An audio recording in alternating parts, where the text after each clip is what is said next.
বন্ধুরা, সব কেমন আছো? আবার তোমাদেরকে স্বাগত জানাচ্ছি আমার এক্সপ্লোর উইথ শুভম চ্যানেলে। আজকের যেটা যাব বা আজকের যে জায়গাটা আমাদের দেখার আছে সেটা হলো অট্টহাস্য সতীপীঠ।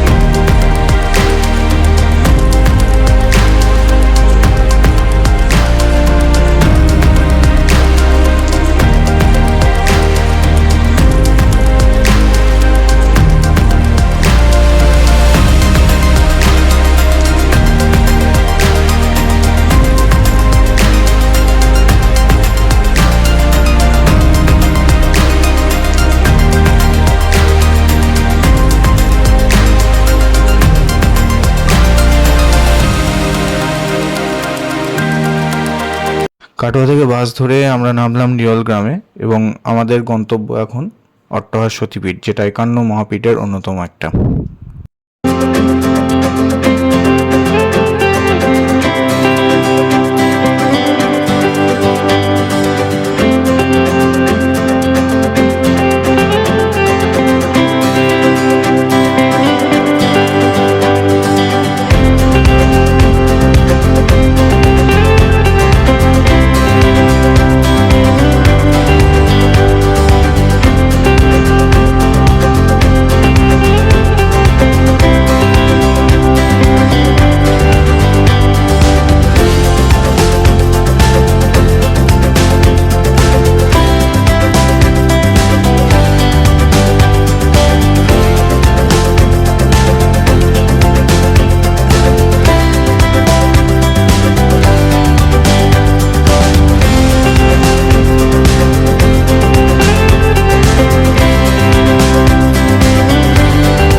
তো এবার বলি আপনারা কি করে অট্টহাসে আসতে পারেন। মানে অট্টহাসটা অ্যাকচুয়ালি কোথায় আছে। অট্টহাস সতীপীঠটা হলো দেবী সতীকে উৎসর্গ করা একটি হিন্দু মন্দির, যা ভারতের পশ্চিমবঙ্গের পূর্ব বর্ধমান জেলার কাটোয়া মহকুমার নিরল গ্রাম পঞ্চায়েতের দক্ষিণ দিহিতে অবস্থিত। মন্দিরটি ঈশানী নদীর তীরে অবস্থিত, যেটা আমরা স্থানীয়ভাবে কান্দর নদী নামে পরিচিত। এটা মন্দিরটি ফুল্লরা অট্টহাস নামেও পরিচিত। এবার যেহেতু এটি ৫১ শক্তিপীঠের মধ্যে একটা অন্যতম, হিন্দু পৌরাণিক কাহিনীর ৫১ শক্তিপীঠের মধ্যে একটি হওয়ার জন্য মন্দিরটি হিন্দু ধর্মের শক্তি সম্প্রদায়ের ভক্তদের জন্য সবচেয়ে পবিত্র স্থান।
আসলে ধরা হয় বা ধারণা করা হয়, যেটা বলি আর কি, আমরা ধরি যে মন্দিরে মূর্তিটা, যেটুকু শোনা যায় আর কি, যে 1915 সাল পর্যন্ত মন্দিরে ছিল। এর ফলে যে মূল মূর্তিটা, সেটা বঙ্গীয় সাহিত্য পরিষদের জাদুঘরে রাখা হয়েছিল। এই মূর্তিটা ধাতু দিয়ে তৈরি। মূর্তি পুনঃপ্রতিষ্ঠার পর প্রতিমা ছিনতাই হয়ে যায়। ছিনতাই মানে চুরি হয়ে গেছিল। তো টেরাকোটার শিলালিপির একটি শিলালিপিতেও এই স্থানটি উল্লেখ পাওয়া যায়। এই শিলালিপি লিপি নিয়ে গবেষণা এখনও চলছে, আর শিলালিপিটি সঠিকভাবে পড়লে অট্টহাস মন্দির সম্পর্কে সঠিক তথ্য পাওয়া যায় এখনও বলে অনেকেই। পূর্ণিমার সময় এখানে কি হয়, যে এখানে একটা প্রধান উৎসব অনুষ্ঠিত হয়, মানে একটা বড় অনুষ্ঠান হয়, যেটা মাঘী পূর্ণিমায় পালিত হয়। শিবরাত্রি, দুর্গাপুজো, নবরাত্রি, এখানে সব কিছুতেই অনুষ্ঠান হয়। আর হোলি উৎসবের সময় একটা বার্ষিক মেলা হয়, এটা প্রতি বছরই হয়। প্রতি বছর অবশ্যই পুরোহিতরা মন্দিরে চত্বরে যজ্ঞ করে।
আসলে যে স্ট্যান্ডার্ডে আমি ভিডিওটা তৈরি করেছি বা যতটা করতে চেয়েছি সবটাই নিজের এডিটিংয়ে করেছি।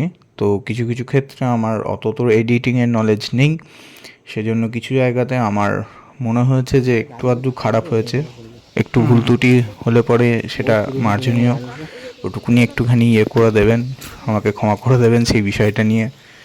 এবং আমি চেষ্টা করব আগামী দিনে আরও যে সমস্ত সতীপীঠগুলো আছে সেগুলোকে আপনাদের সামনে তুলে ধরা। এবং এক কথায় বলতে গেলে ঘুরতে আমরা তো সবাই ভালোবাসি কম বেশি, আর ঘোরার মতন জিনিস হলে পরে তার থেকে আর ভালো কী বা চাই। সো সঙ্গে থাকুন, পাশে থাকুন। আপনাদের লাইক, শেয়ার, সাবস্ক্রাইব এগুলোর ওপরই আমার সমস্ত কিছু ডিপেন্ড করছে। আপনারা লাইক, শেয়ার, সাবস্ক্রাইব করলে পরে আমার নিজস্ব উৎসাহ বাড়বে এবং আমি পরবর্তীকালে আরও ভালো ভালো জায়গায় ভিডিওগুলো করে আপনাদেরকে সঠিক ইনফরমেশন দিতে পারবো। ইনফরমেশন বাকি যা আছে আমি অবশ্যই আমি ডেসক্রিপশন বক্সে দিয়ে দেবো। চলুন তাহলে বাকিটা দেখা যাক।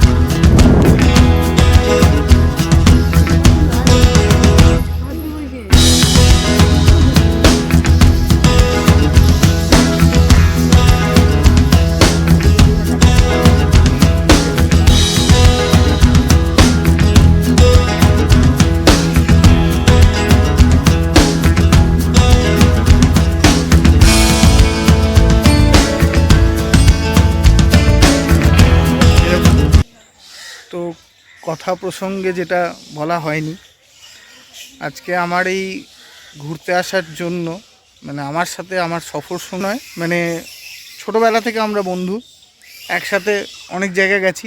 বাট মানে ও এবং আরেকটি বন্ধু আছে বিশ্বজিৎ নামে, ঠিক আছে, এবং তাকে আমরা ভীষণ মিস করছি। এটা যেমন সুদীপ বললো, বুঝতেই পারছেন।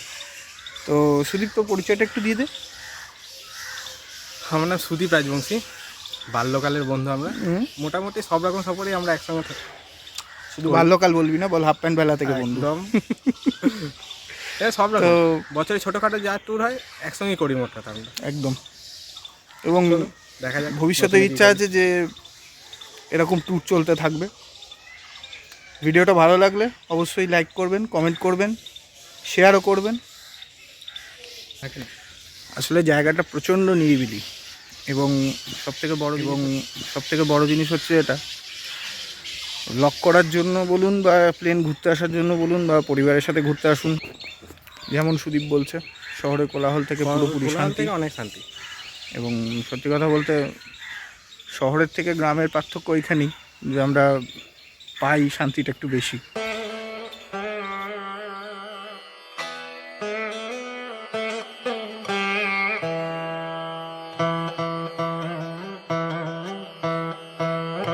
এমনিতে তো আমরা এখন যেখানে বসে আছি এটা অ্যাকচুয়ালি ঘাটে। এখানে টাইম হচ্ছে আপনার 12টার পর আর কি, মানে ভোগ দেওয়া হয়, ভোগ প্রসাদের টাইম হচ্ছে 12টার পর। আর যেমন দেখতেই পাচ্ছেন, সপরিবারে আসুন, এনজয় করুন, ঘুরুন, দেখুন, সমস্ত কিছু ভালো লাগবে। গরমকালে যেহেতু ঘুরতে যাওয়া, সেই জন্য একটু গরমটা বেশিই লাগছে। তো চলুন আমরা আবার একটু প্রসাদের দিকেই এগিয়ে যাব। তো এখানে ভোগ প্রসাদ পাওয়া যায়। এখানে আপনি সকালবেলায় একটু ফোন করে দেবেন, ফোন নাম্বার সহ যেগুলো আছে, যে সমস্ত মানে বিবরণগুলো আপনারা চান, সেই সমস্ত বিবরণ আমার ডেসক্রিপশন বক্সে আপনারা পেয়ে যাবেন। একটু আগে ওনাদেরকে ইনফর্ম করে দেবেন এখানে ভোগ দেওয়া হয়, এবং আপনি এসে চাইলে পুজোও দিতে পারেন। তো অনেক রকম সুবিধাই আছে, ওনাদের সাথে একটু ডিটেলসে কথা বলে নেবেন। সেটা ফোনে আসার আগে অবশ্যই তাদেরকে ফোন করে একটু জানিয়ে দেবেন আপনারা কতজন আসছেন, কারণ সেই অনুসারেই এখানে প্রসাদ তৈরি হয়। এখানে প্রসাদ কোনো সময় বাড়তি যায় না বা ফেলাও হয় না।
জার্নি শেষ, 4 কিলোমিটার হাঁটবো, ফিরছি।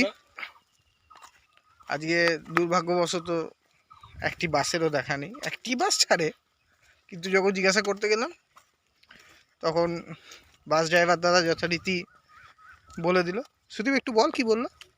আমাদের আজকে বাসটা চলবে না, বন্ধ আছে, যেহেতু দর্শনার্থীর সংখ্যা কম ছিল আজকে।